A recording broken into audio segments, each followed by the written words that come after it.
Alright, so Christy and I thought that it was probably about time to put together a video tour of the tiny house. We've had lots of people ask for it and said I'd do it about a year ago, and it still hasn't happened. So going to do the best we can to kind of get through all the main features. I'm sure we'll forget some stuff, but we're just winging it one take, so it kind of is what it is. So start with the outside, a little bit weathered for the last 2 years.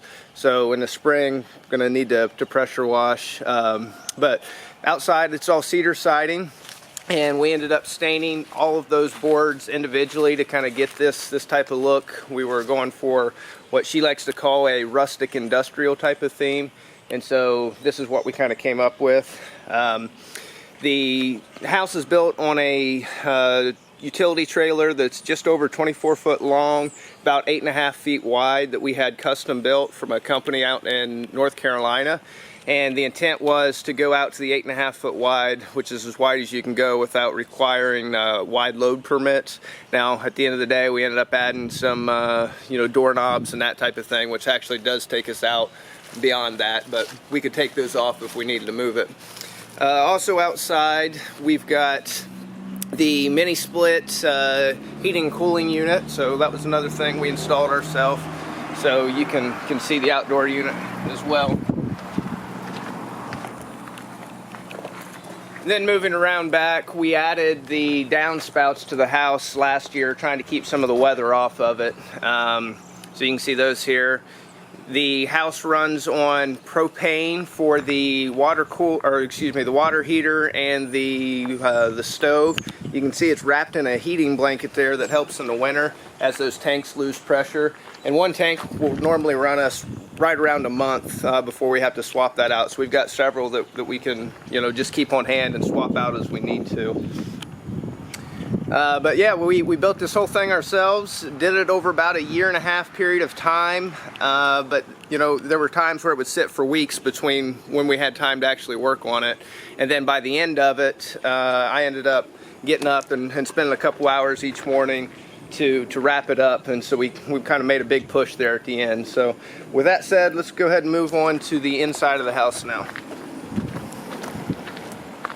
Oh, one other point that I forgot to mention, the roof is what's called a EPDM roof material. It's kind of like a rubber roof, so it was one solid sheet, but allowed us to save extra weight and the requirement to add extra inches to the top of that house. We go up to about 13.5 foot high, which is still short enough to get under all the major overpasses if we were to take it on a highway. Alright, moving inside, first thing in the kitchen here. Christy's kind of panning around so you get the view here. Design concepts here. We wanted to walk into a big open space, so you actually walk into about a probably 11 foot high ceiling. We kept the same type of ceiling material in here that we used for the siding outside, so we wanted to bring kind of the outside theme inside as well. So you see that there. LED lights, we've got a couple going that we use to backlight kind of the wine rack and liquor cabinet / storage area, as well as some of the shelving. Then the other ones, those are all smart LEDs, so we can control them from our phone, put them on timers, do all kinds of crazy stuff. So we've recently been experimenting with that as well. You can see the appliances, wanted to go with stainless steel to kind of bring some of the modern touches into it as well.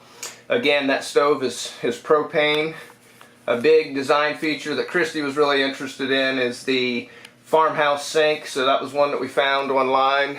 And a couple cool things with it. We ended up buying these strainers here that allow us to use them to strain food, prep vegetables, that type of thing, but also can use them kind of as a drying rack, which is what we do most commonly.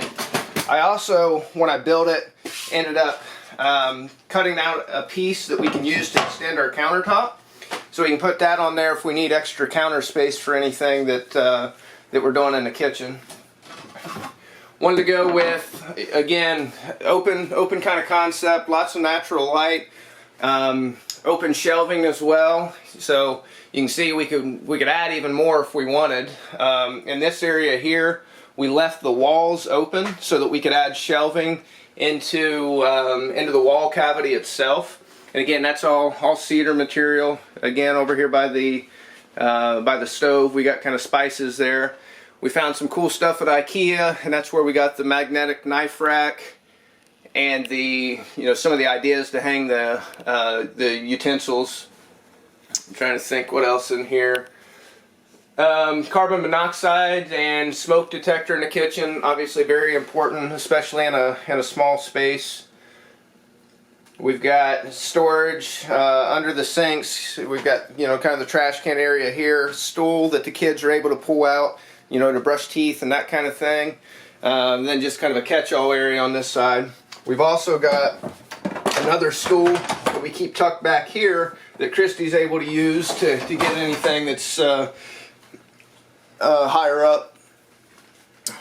And then underneath the refrigerator there as well, we ended up adding some additional storage to just really maximize every square inch. In small space, that's one thing that we always kind of saw with the ones that we looked at, were that a lot of them lacked storage. So they look cool, but they weren't necessarily practical to actually live in. Closet here, so went with kind of an old school concept with just a simple kind of hook type of setup. Again, I made those doors. We've added some storage to this as well, so that we can put the kids' shoes, get them out of the way. We keep just basically the few hanging supplies or hanging items that we have for clothing are in here. We've got some storage for shoes, and then just some odds and ends. The other thing is, you can see the tankless hot water heater here, so we've got access to that if we need to work on it. The breaker box, and then higher up in the ceiling there's access to the ductwork. So looking kind of down at the floors here, this is a concept that Christy found where really all these are just 1x6 common boards, and then we rounded the edges, kind of roughed them up to give them a reclaimed type of look, and then they're just surface screwed in. So really thought that kind of helped capture that rustic industrial theme we were going after. Underneath the kind of closet area we just looked at, and leading towards the bathroom here, we've added drawers. And the reason we did that, again, we needed the extra storage, but the other thing that did was it allowed us to maximize every square inch, because we had to get up above the wheel wells on the utility trailer. So that was how we used that space.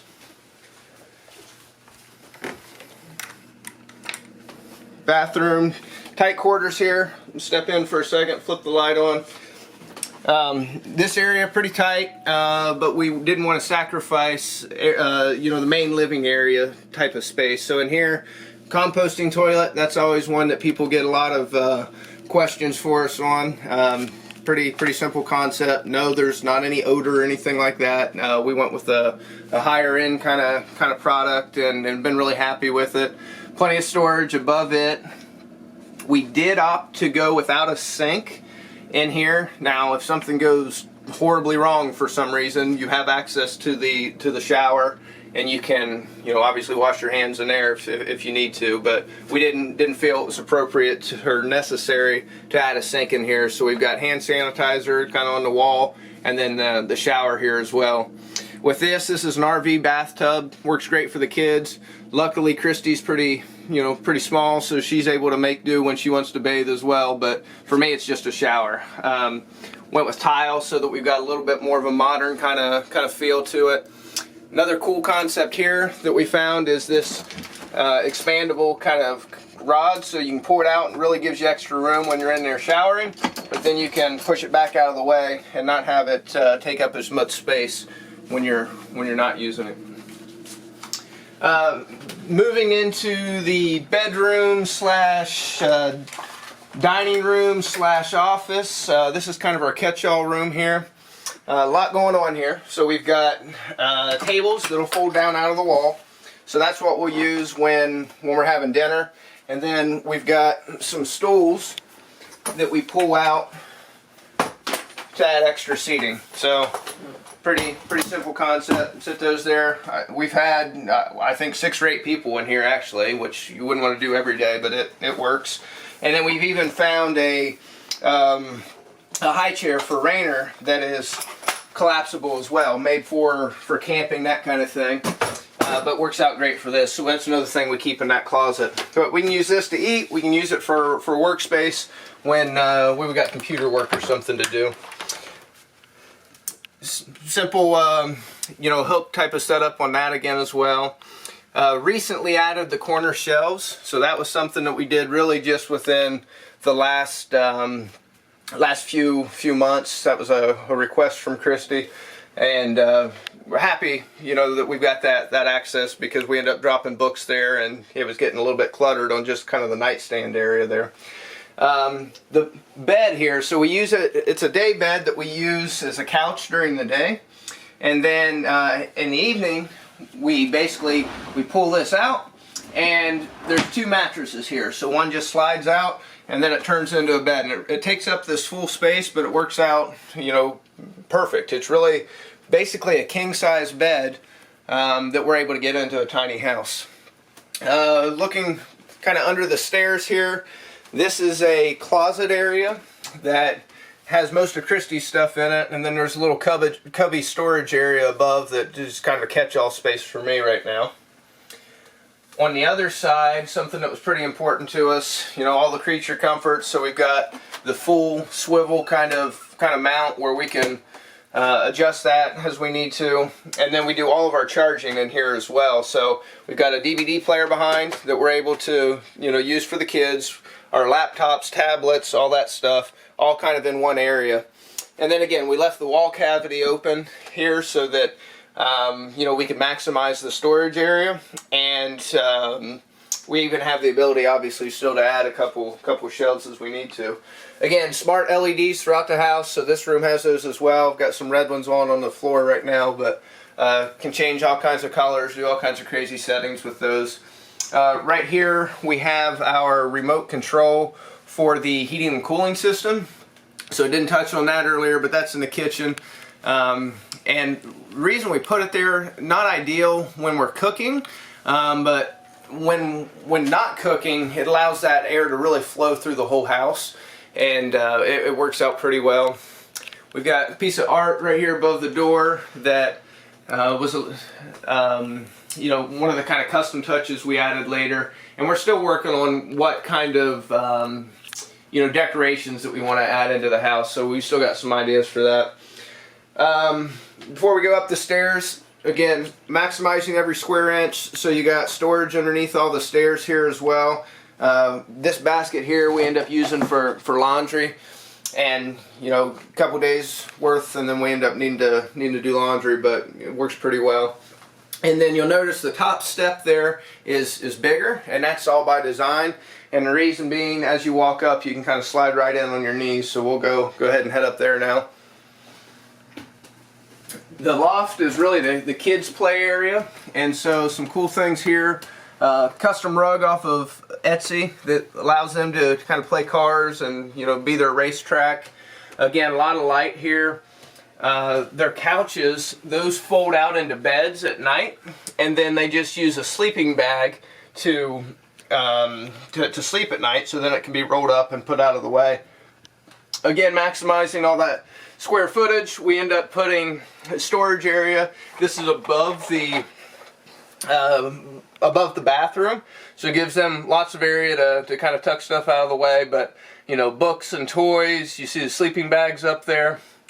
And one of the things that the kids are most excited about, Gibson especially, he's got the kind of original LED strip lights up here. So he kind of helped set the trend with those before we added the smart LEDs in the rest of the house. But he was really excited about that. We added kind of the bars here. Wanted something that was going to obviously keep anybody from falling out of the loft, but something that would allow air to flow. And so originally we just had this, and then since having our second little one, now that he's gotten mobile, don't want him falling down the stairs, so we ended up adding the gate here as well, and it just closes up. And at night when the kids are up here, we you know, we'll lock that so we don't have to worry about them falling down the stairs. Gibson can open it, but fortunately Rainer hasn't been able to figure out how to do that yet.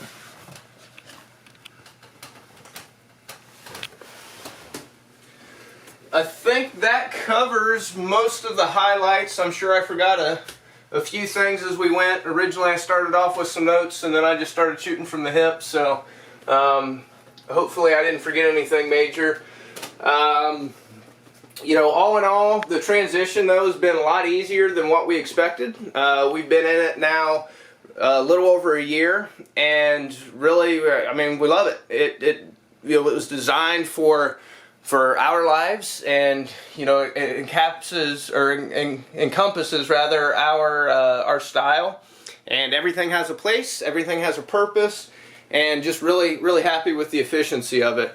Once we finally get it kind of moved permanently where we want, would anticipate probably about $100 a month in utilities is all. And really right now, just some complexity in life and trying to find the perfect piece of land with, you know, extra property and that kind of thing. We just don't want to settle, is why we haven't moved it out of here yet. You may notice, you know, I mentioned laundry. We don't have a washer and dryer in here right now. We do go to the other house for that. But long term, what we plan to do is when we get it moved permanently, we'll end up adding a covered porch area, and then I'll probably create a closet out there, kind of frame in, and put a you know, combo washer dryer unit in there so that we'll have access to that. Super efficient. Right now the thing is basically plugged in as a big appliance to the other house. So the whole house, this tiny house, is running off a 20 amp breaker and is able to power all this because we split the major appliances up on propane. I would estimate that we've got maybe around $30,000 in it. Built it all just out of pocket, so no debt, anything like that. But really happy with it. Still a few projects and things that we want to do. But yeah, that's our tiny house. I know some of you have been here and had a chance to see it. Others have seen it through pictures, but wanted to just give a walkthrough so that you could kind of see what it was all about. Christy, you have anything that I missed, or we get? I don't think so. All right, that's all we got.